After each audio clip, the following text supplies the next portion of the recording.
미모가 탁월한 분들, 멋진 외모를 갖고 있는 분들은 나이가 들수록 불안합니다.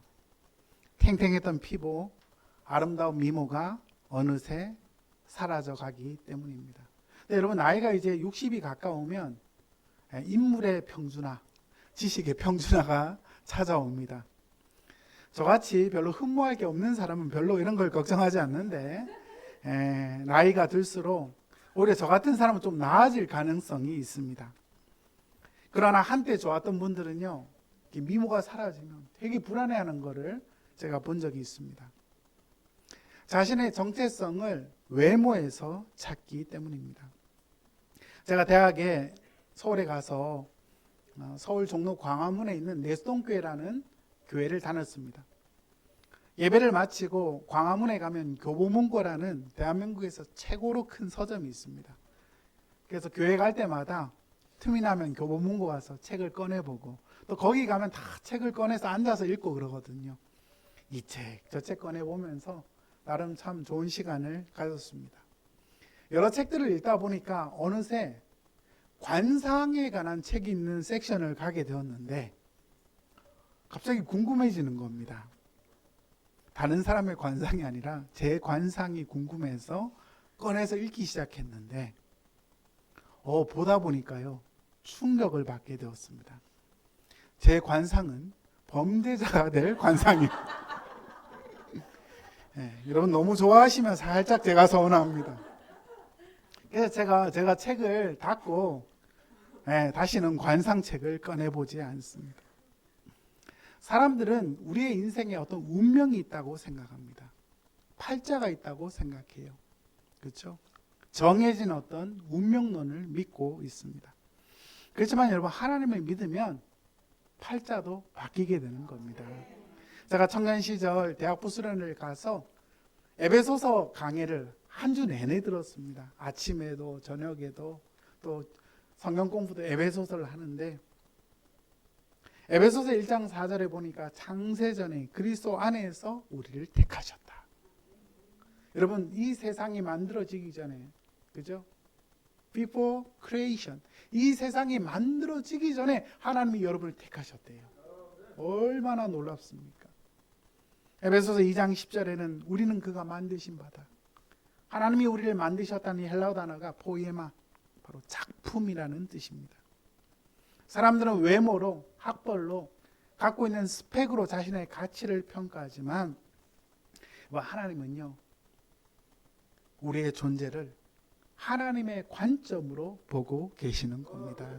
그렇기 때문에 우리 한 분 한 분은요, 여러분, 작품이에요. 작품.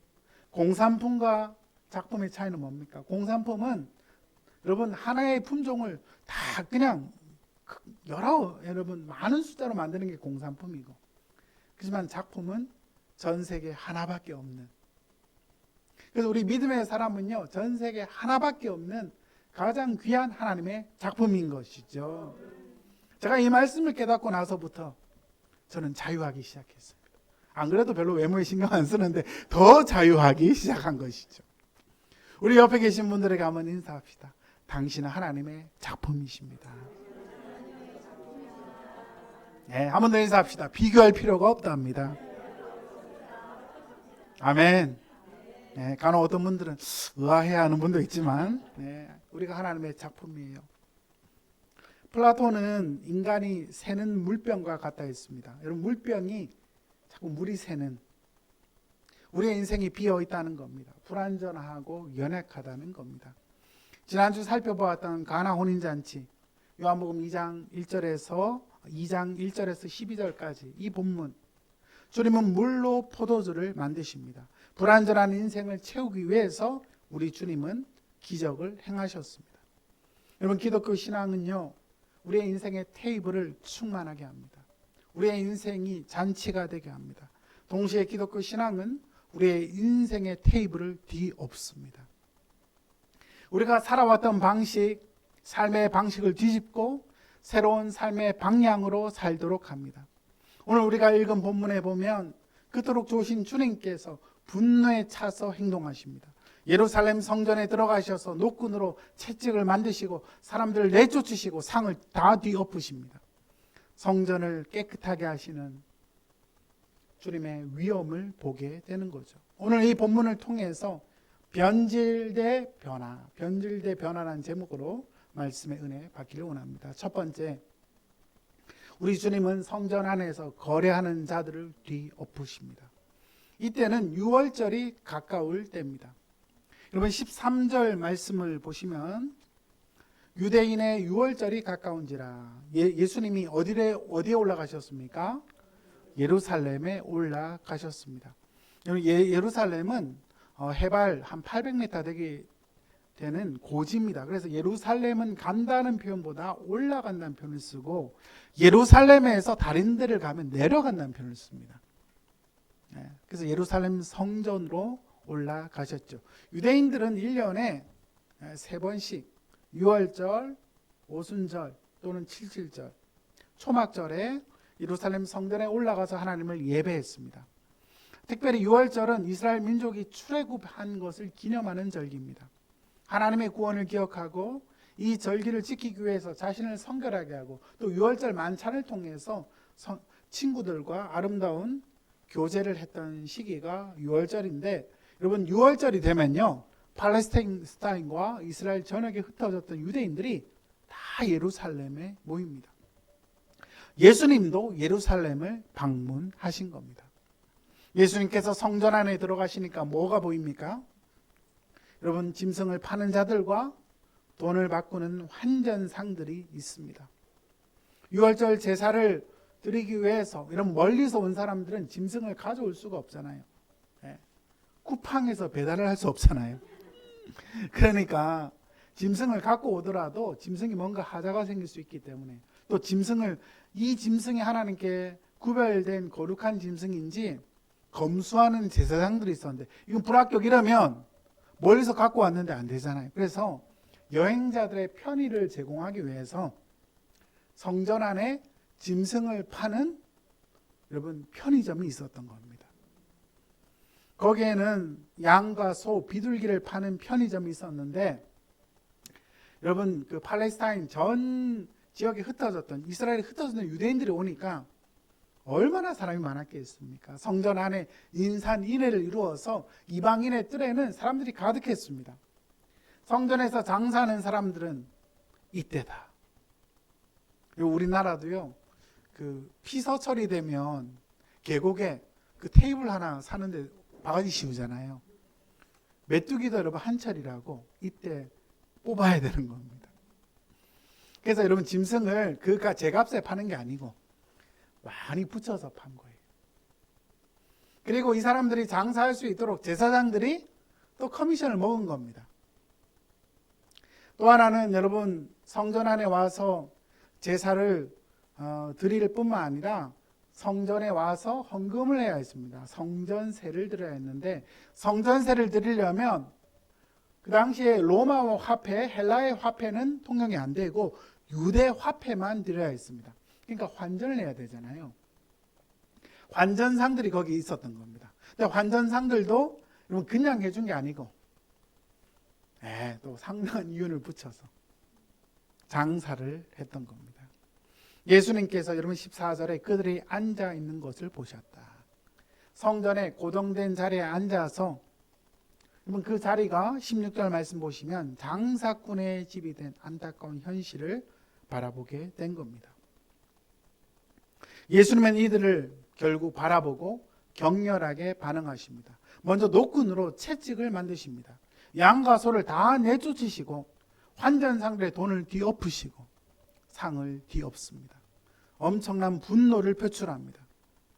물론 이 과정에서 비둘기 파는 자들에게는 비둘기를 치워라 이렇게 말씀하세요.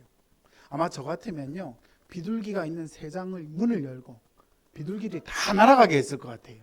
근데 우리 주님은 이 분노를 표출하는 과정에서도 아주 침착함과 냉정함을 유지하고 있습니다. 어쨌든 비둘기를 파는 사람들도 다 나가라 이렇게 내쫓습니다. 성전 안에 편의주의가 들어온 것입니다. 상업주의가 들어온 것이죠. 우리 주님은 이 모습에 분노하며 이들을 내쫓으십니다. 여러분, 그렇게 좋으신 주님께서 이렇게 아주 급진적인, 너무나 여러분 분노에 차서 하는 이 행동은 그 이유가 있을 겁니다. 이유가 무엇입니까? 16절 말씀 보시면요. 내 아버지의 집으로 뭐 하는 집을 만들지 말라?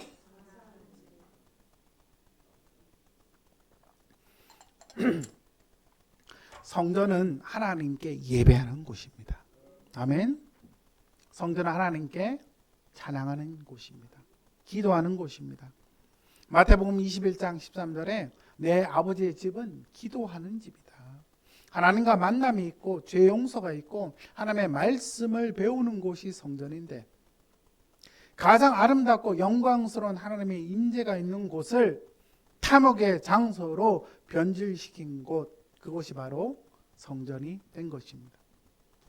우리 인간의 죄성은요, 가장 좋은 것도요, 변질시키는 그런 경향이 있습니다. 우리 하나님께서 오늘 예배 가운데 오신다면 우리 주님이 어떻게 이 예배를 보실까요?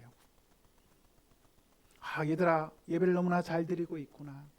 너희가 나를 사랑하는 걸 내가 느낀다.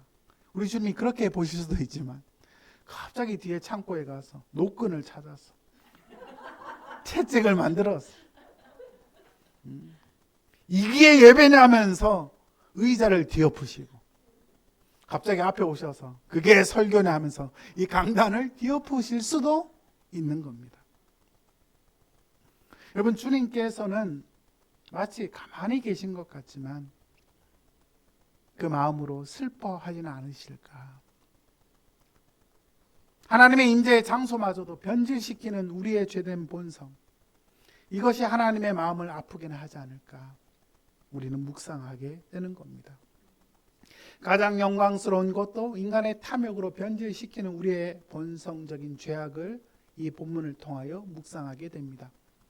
초대교회 교부였던 아우구스티누스, 여러분 성 어거스틴으로 알고 있는 아우구스티누스, 그가 그리스도의 교양에서 그런 말을 합니다. 인간이 진정으로 향유할 분은, 향유한다는 것은 누리며 사랑할 존재입니다. 인간이 진정으로 향유할 분은 누구시다? 하나님이시다. 우리가 진정으로 사랑할 분은 하나님이신데, 아우구스티누스는 그런 말을 합니다. 인간은 사물을 향유할 수도 있고 사용할 수도 있다. 동시에 향유하면서도 사용하기도 한다. 근데 우리는 하나님을 진정으로 향유하는가? 그 말은 하나님을 진정으로 사랑하는가? 하나님을 사랑하기보다 이용하고는 있지 않은가? 우리는 우리 자신을 돌아볼 필요가 있습니다. 물로 포도주를 만드신 우리 하나님의 역사에 경탄하면서도 주님이 그 모든 성전에 있는 장사하는 자들의 상을 뒤엎으시는 진노 앞에서 우리는 주님이 정말 원하시는 것이 무엇인지를 바라보고 있는가? 우리 자신을 돌아보기를 원합니다. 여러분, 기독교 신앙은요, 에로스적 신앙이 있고 아가페적 신앙이 있습니다. 우리가 처음 예수님 믿을 때는 다 나름 필요가 있어서 예수님 믿었습니다. 몸이 아팠다든지, 인생에 문제가 있었다든지, 그렇죠? 내면에 어떤 갈망이 있었다든지. 그래서 처음부터 100% 순수한 동기로 하나님을 만난 사람은 극히 드물 겁니다. 어떻게 보면 인생에 문제가 있어 하나님 앞에 나왔을 겁니다. 또는 기독교를 믿는 것이 가장 합리적이고 좋아 보여서 예수님을 믿는 사람들도 있을 겁니다. 그런데 예수님을 믿다 보면 그런 인생의 문제들이 해결되다 보면 하나님보다 그 인생의 문제가 그동안 내가 바라보았던 하나님을 통해 해결된 혜택과 그 이익이 내 인생의 중심이 될 수도 있다는 것이죠. 이게 바로 에로스적 신앙입니다. 이것은 바로 욕망을 추구하는 신앙이죠. 하나님을 사랑하기보다 하나님이 주실 혜택과 이익에 관심을 갖는 겁니다. 하나님을 하나님으로 사랑하는 것이 아니라 하나님은 문제를 해결해 주시는 하나의 수단일 뿐이고 내 인생의 내 마음의 니드와 욕망이 더 중요하다. 하나님 주시는 혜택을 하나님보다 더 사랑하는 입장. 어떻게 보면 우리가 때로 영적인 분별력을 잃고 이러한 선택을 할 수 있음을 우리는 기억해야 합니다. 기독교 신앙은요, 비어있는 인생의 테이블을 충만케 하시지만 기독교 신앙은 동시에 우리의 인생의 테이블을 뒤엎습니다. 여러분, 오늘 이 시간 우리의 신앙의 뿌리가 무엇인지를 돌아보기를 원합니다. 하나님보다 이익을, 하나님보다 성취를, 하나님보다 사랑과 돈을 더 갈망하지는 않은가? 여러분, 아가페적 신앙은 하나님을 하나님으로 사랑하는 신앙입니다. 사실 주님 앞에 가게 될 때까지 이 신앙을 진짜 경험하려면 그냥 이 세상을 떠나야 이 신앙을 경험하지 않을까, 저는 그런 생각이 듭니다. 우리가 믿음 생활하면서 내 안에 나도 모르는 감추어진 우상이 발견될 때마다, 하나님보다 더 사랑하는 그 무엇이 발견될 때마다 성령의 불로 태울 수 있기를 주의 이름으로 축복합니다. 예수님께서 모든 것들을 뒤엎으시고 내쫓으셨음을 기억하십시오. 우리 안에 교묘하게 감춰져 있는 우상이 사라지기를 원합니다. 온전한 예배와 찬양이 회복되기를 원합니다. 하나님 사랑하는 마음이 회복되어서 에로스적 신앙이 아니라 아가페적 신앙으로 나아갈 수 있기를 바랍니다. 두 번째로 여러분 주보 사면 보시면 우리 주님은 새로운 성전을 일으키시겠다 말씀합니다. 예수님의 이러한 행동에 유대인들은 큰 충격을 받았습니다. 18절, 네가 이런 일을 행하니 무슨 표적을 우리에게 보이겠느냐? 네가 무슨 권리로 성전에서, 네가 무슨 권세가 있길래 이런 일을 행하냐? 네가 권세가 있다면 표적을 보여주라. 이렇게 그들이 이야기합니다. 주님의 대답이 무엇입니까? 두 가지인데요. 첫 번째, 이 성전을 헐라. 주님께서 직접 성전을 헐겠다 하지 않고 너희가 이 성전을 허물어라. 표적을 보기를 원한다면 유대인 너희가 성전을 허물어라. 그렇게 말씀합니다. 이 성전은 껍데기만 성전이지 참 성전의 의미를 잃었다. 본래의 목적을 상실했다. 참 예배의 장소를 장사하는 곳으로 너희가 변절시켰다. 주님은 이 성전을 없애라. 그렇게 말씀하십니다. 이스라엘 역사 속에서도 성전이 성전으로서의 기능을 하지 못할 때 하나님은 주전 586년에 바벨론 포로로 이스라엘을 잡혀가게 하심으로 솔로몬의 그 영광스러운 성전이 파괴되게 하셨습니다. 예수님 당시 성전은 주전 20년에 건축이 시작된 헤롯 성전인데 이 성전도요, 여러분, 주 70년에 로마에 의해서 파괴됩니다. 하나님께 참된 예배를 드리지 못하는 성전은요, 하나님이 결국 흩으십니다. 한국 교회도 여러분 욕망을 사랑하는 이 차원에서 하나님 사랑하는 차원으로 넘어가지 않으면 저는 한국 교회도 하나님 흩으실 수 있다고 생각해요. 요한계시록에 하나님이 촛대를 옮기리라 그러시잖아요. 여러분, 이 말씀 앞에 하나님의 거룩하심을 묵상하게 됩니다. 우리는 이 하나님의 경고 앞에 두려워할 수 있어야 하겠습니다. 성전이 성전으로서, 교회가 교회로서의 사명을 감당하게 하여 주옵소서. 두 번째로 우리 주님은 뭐라고 말씀하십니까? 내가 사흘 동안에 이 성전을 일으키겠다. 여기서 내가란 단어가 강조되어 있습니다. 성전을 일으키시는 주체는 건설회사가 아닙니다. 흥미로운 점은 예수님께서 사흘 동안 이 건물을 짓겠다 하지 않으시고 일으키리라. 일으키겠다는 독특한 단어를 씁니다. 여러분, 복음사에서 일으킨다는 에게이로라는 단어는 죽은 자의 부활을 의미하는 단어입니다. 예수님의 말씀은 눈앞에 보이는 이 건물이 아니라 죽은 사람이 다시 살아남으로 새 성전을 일으키겠다. 주님이 그렇게 말씀하십니다. 예수님의 말씀은 항상 오묘합니다. 유대인들이 들을 때 이해가 안 되죠. 아니, 헤롯 성전이 주전 20년부터 건축이 되어서 46년 동안 지금도 짓고 있는데 3일 만에 세우겠다는 게 말이 되냐? 이 사람이 건축에 대해서 너무 모르는구나. 대학에서 건축을 공부를 안 했구나. 사람들이 그렇게 평가하고 있는 겁니다. 그렇지만 여러분, 주님께서 3일 만에 일으키겠다는 것은 건물이 아니라 예수님의 육체. 그래서 21절 보시면 성전된 자기 뭐를 향하여 육체를 가리켜 말씀하신 것이다. 요한의 해석이 예수님의 답변을 대신하고 있습니다. 이 건물은 성전이 아니라 예수님 육체, 예수님의 몸이 성전이다. 이 참된 성전은 바로 나의 몸이다, 나의 육체다.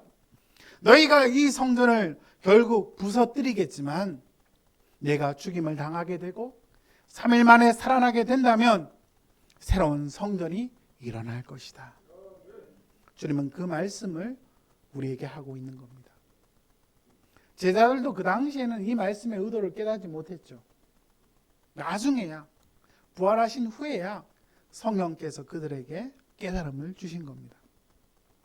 앞에서 살펴보았듯이 우리 인간은요, 가장 아름답고 영광스러운 것도 변질시키는 부패한 존재라고 했습니다. 하나님의 은혜를 받아도 하나님을 하나님으로 사랑하기보다 하나님 주신 혜택과 이익에 관심을 갖는 것이 우리의 본질입니다.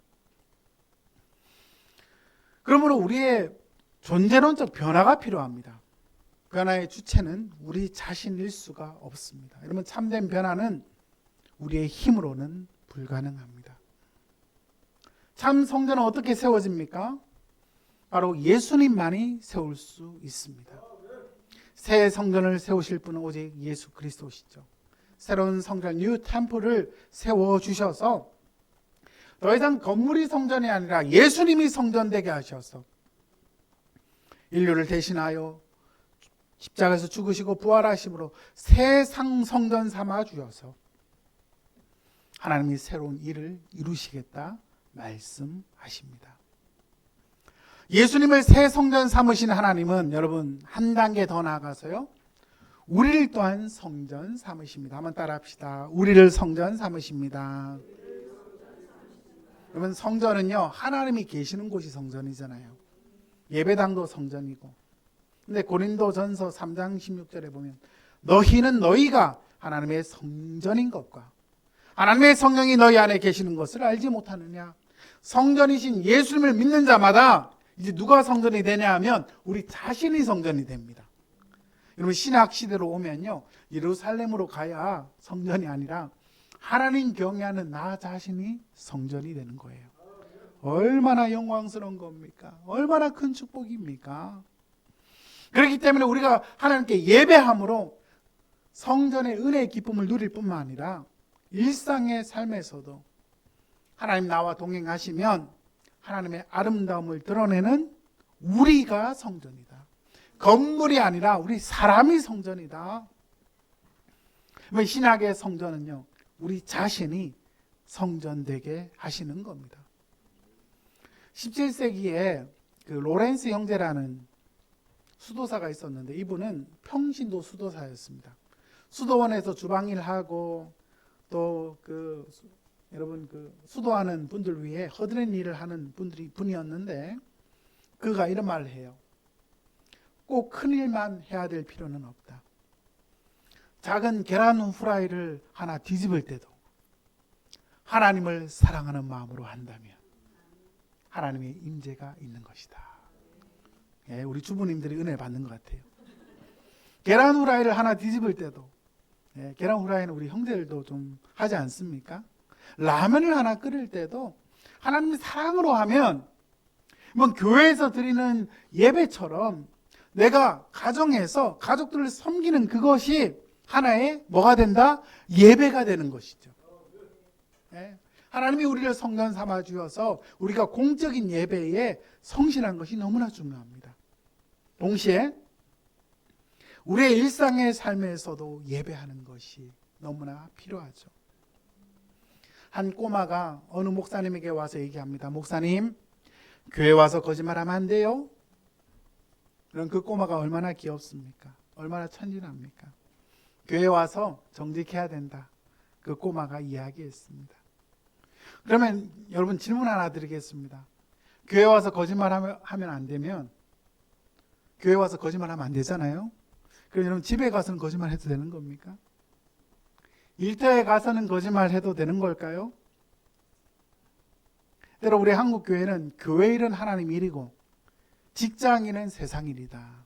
이분법적 이원론에 우리가 매여 있을 수 있습니다. 한국교회에서는 때로 이렇게 가르쳤어요.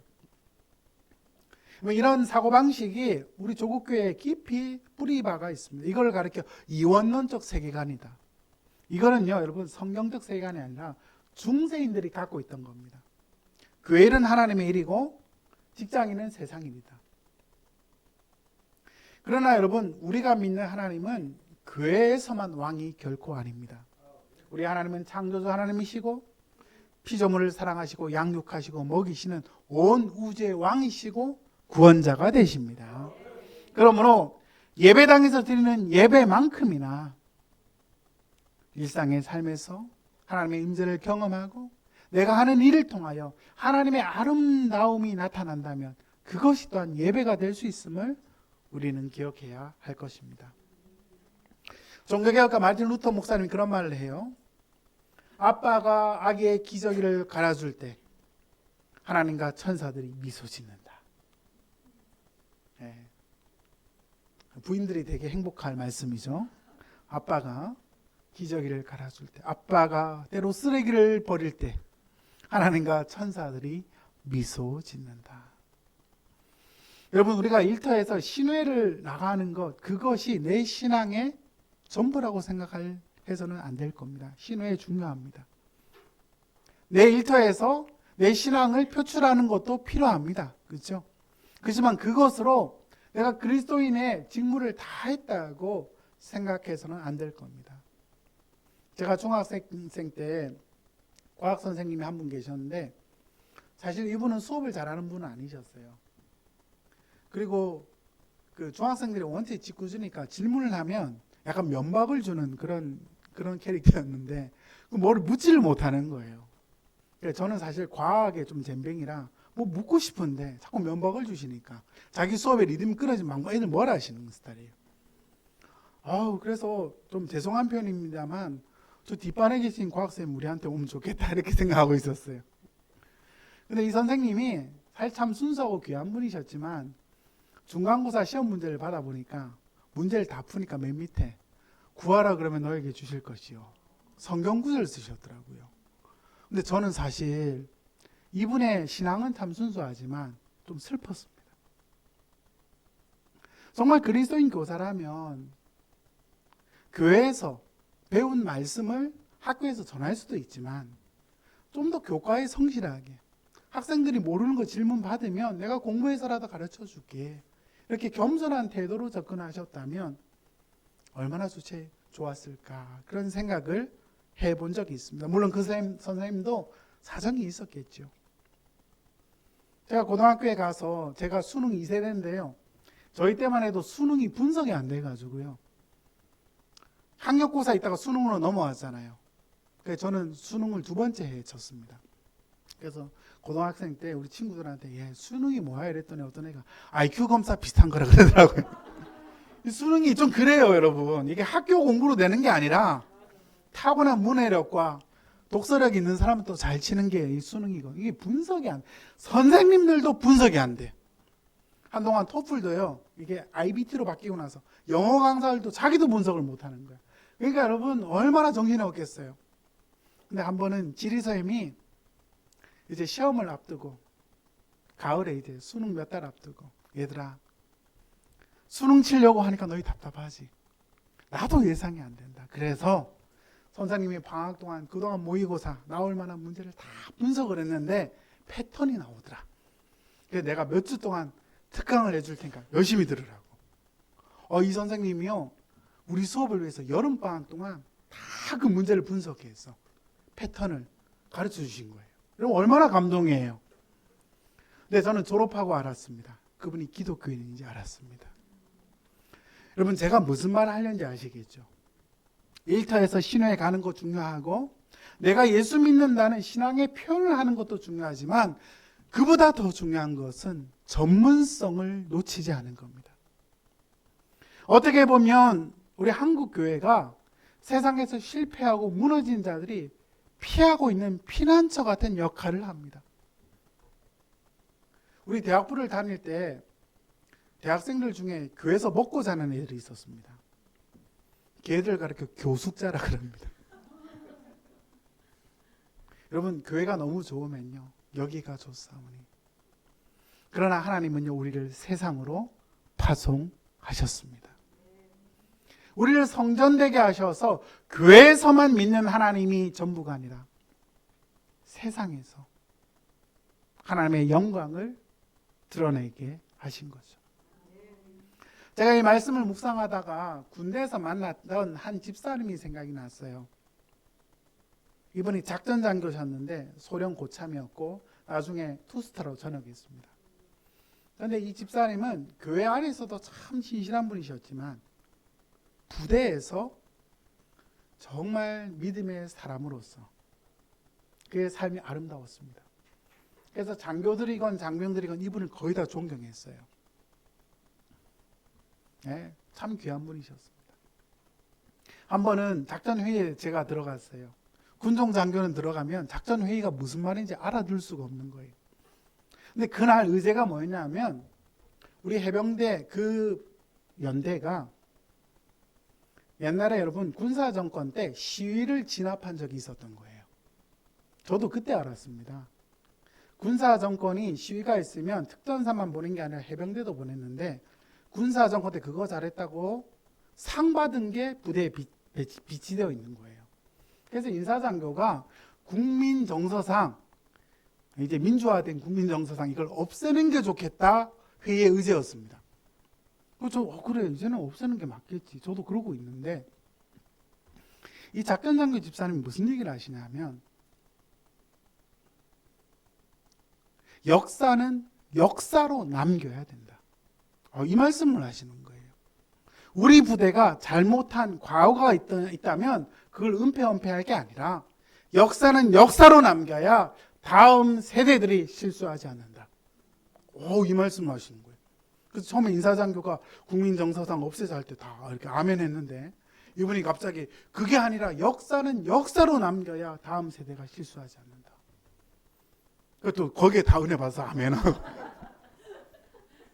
저는요 그 회의를 하면서 참된 그리스도인은 물론 친절하고 하나님의 마음으로 살아야 되지만 영적인 분별력, 시대를 읽는 분별력, 우리 그리스도인들이 성경만 읽을 게 아니라 여러분 역사를 읽을 수 있는 세상의 언어도 이해할 수 있는 자들이 된다면 저는 하나님 앞에 더 귀하게 쓰임받지 않을까 생각하게 됩니다.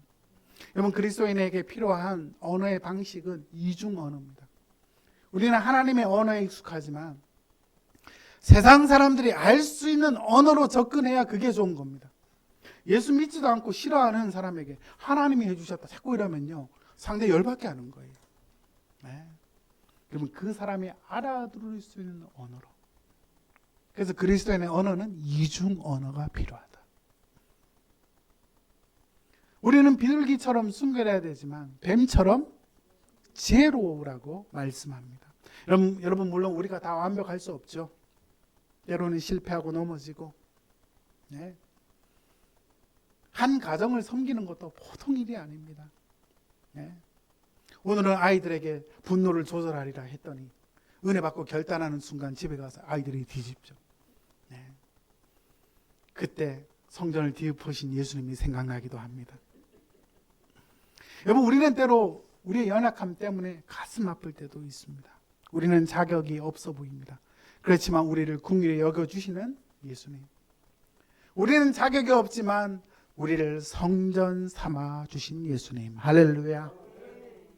교회에서뿐만 아니라 여러분의 일터에서, 직장에서, 여러분이 만나는 사람들에게 하나님의 아름다움을 증거하는 성전 되셔서 한 번뿐인 인생 사는 동안 우리의 삶으로 참된 예배자로 삶에서 승리할 수 있는 주의 백성 되기를 예수 그리스도 이름으로 축원합니다.